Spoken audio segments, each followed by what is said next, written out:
Hi, forgive me, I sound a little bit frustrated. I just got off the phone with a manufacturer of a product that I had ordered online. I had waited a while to get it, and when it finally came, guess what? It was broken. I'm sure many of you have had a similar experience. Maybe you bought a pair of jeans at the store, and after wearing it once or twice, the zipper broke off.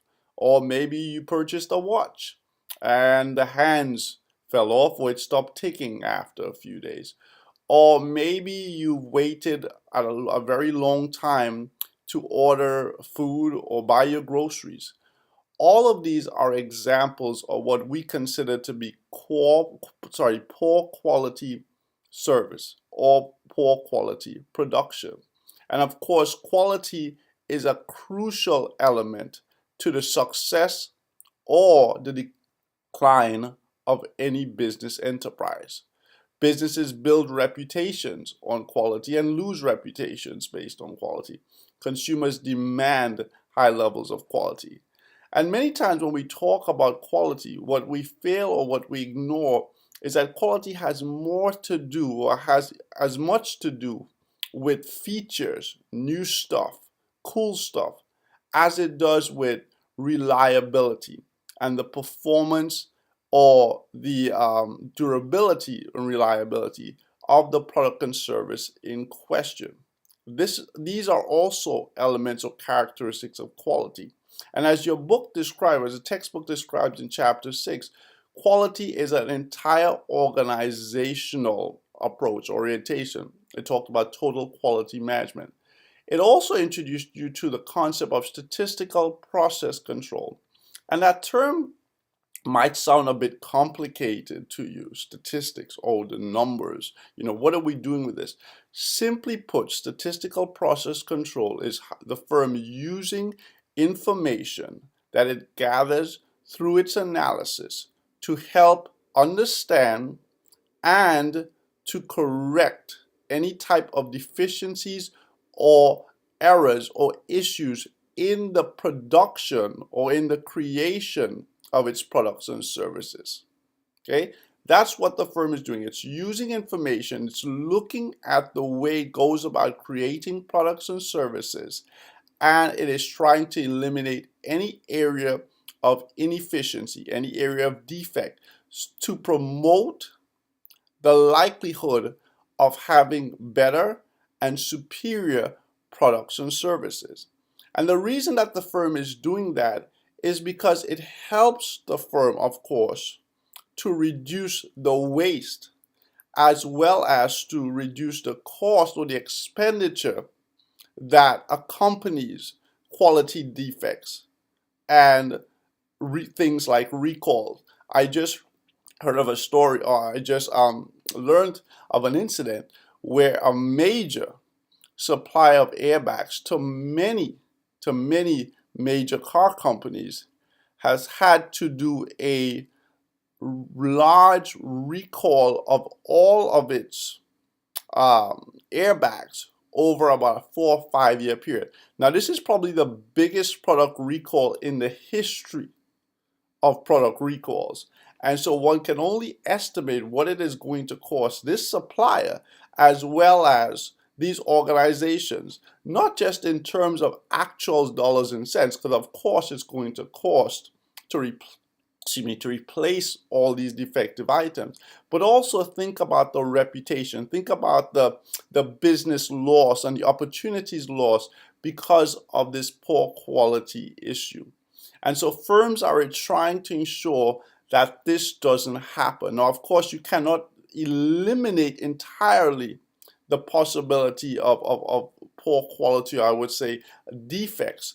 But what the firm is attempting to do is to reduce it to a minimal number such that the firm can boast about its quality rather than be questioned about its quality. And so that's what the firm is doing. It's looking at its processes, how it takes the raw materials, how it takes the inputs and transforms it to the outputs. Now, in a manufacturing type setting, The firm is going to look at its assembly line. It's going to look at the type of supplies it uses. It's going to look at the variation in terms of the raw materials, in terms of the work in progress, and of course the final product. Okay, let's say if it's a Coca-Cola bottle, a bottle of Coke.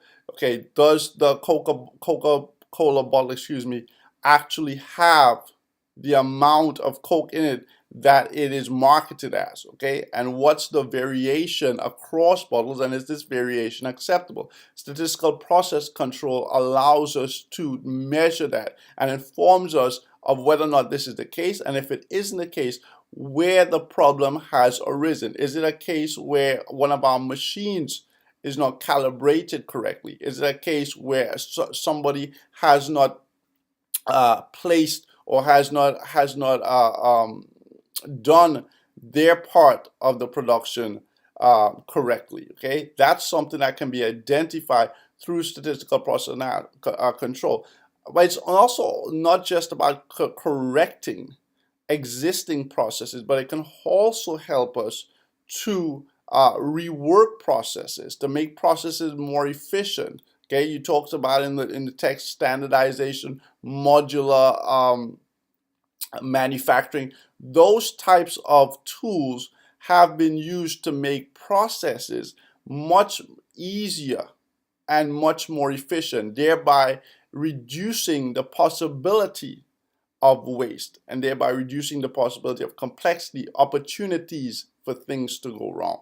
So statistical process control can help us to evaluate our existing processes, but it can also help us to educate and make changes to those processes, whereby we can reduce the inefficiencies that can come out of our production and our service generation. It's important here to again mention service. I think your text does a good job of distinguishing between products and services, and specifically using that term operations management instead of production management, which is the traditional term we used before services became such a dominant force in our economy. But services also can benefit from statistical process control. Maybe you've been asked to take surveys about your experiences. Hey, did you have a good experience? Was the person knowledgeable? Did they help you in an efficient manner? Okay? Or you might find organizations collecting data about, let's say, your shopping patterns. So when you go on H&M.com, they bring up 3 or 4 things that you say, hey, you might like, and you say, I like that. How do they know that? Well, they're data mining. They're collecting information about their customers, as well as collecting information about their service processes to try to identify where quality can be instilled into the process, where they can reduce inefficiency. Okay, so they might say, you know what, when a person calls our hotline, they have to wait 2 minutes before they actually speak to a representative.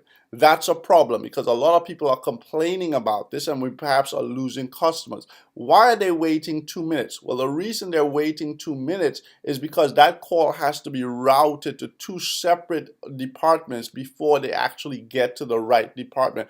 Or it might be that we don't have a good menu on the phone, so when people call, they just kind of go through this central operator, if you will, and then that operator has to kind of send them to the right people. That's wasting time. So how can we reduce that? Well, maybe we can put a better menu on our phone. Maybe we can streamline our calls or have different numbers, different contact numbers, so that people can get to the right person in a quicker manner. Same thing can be said for web pages. Sometimes you go on web pages and you're like, hey, I want to get to a certain place, but I can't get there because the web page is kind of confusing. Well, firms are finding ways to streamline their web pages to make it easy, again, reducing the waste of time, reducing the waste, the search waste, if you will, the energy that consumers are, or whoever is using the web page, are expending.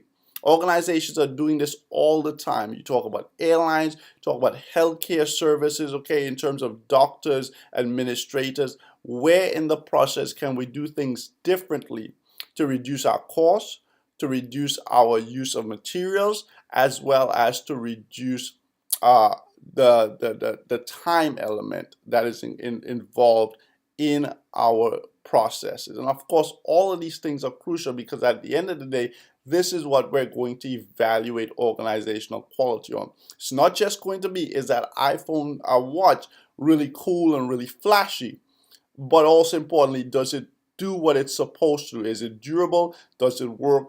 And that's what we mean when we talk about quality as well. When we look at the airline, hey, did they get my bags there on time?